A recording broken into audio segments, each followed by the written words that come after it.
ভারতীয় সেনা দেশের গর্ব, গোটা দেশ জওয়ানদের পাশে রয়েছে। সিয়াচিনে গিয়ে কর্তব্যরত সেনা জওয়ানদের দীপাবলির শুভেচ্ছা জানিয়ে বললেন প্রধানমন্ত্রী। দীপাবলির শুভেচ্ছা জানিয়েছেন রাষ্ট্রপতি প্রণব মুখোপাধ্যায়কেও।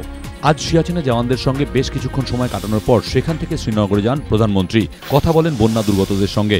কাশ্মীরে বিপর্যয় পরবর্তী পরিস্থিতির মোকাবেলায় এখনও পর্যন্ত কী পদক্ষেপ করা হয়েছে তাও খতিয়ে দেখেন তিনি। বসিরহাট স্টেশন চত্বরে গুলিবিদ্ধ স্থানীয় তৃণমূল নেতা অশোক বৈরাগী। প্রত্যক্ষদর্শীরা জানিয়েছেন, আজ সকাল 10:30 নাগাদ স্টেশন চত্বরে চায়ের দোকানে বসে থাকার সময় তাকে লক্ষ্য করে গুলি ছোড়েন দুজন দুষ্কৃতী। অশোক বৈরাগীকে প্রথমে বসিরহাট হাসপাতালে ভর্তি করা হয়।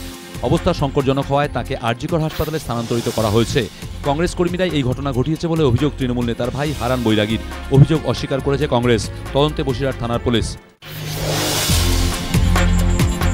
মোশন পোস্টার দেখে আগ্রহ বাড়ছিল দর্শকদের। অবশেষে মুক্তি পেল আমির খান অভিনীত পিকে ট্রেলার। अरे पहचाने नहीं का हमका? हैं? हम पीके हूँ पीके।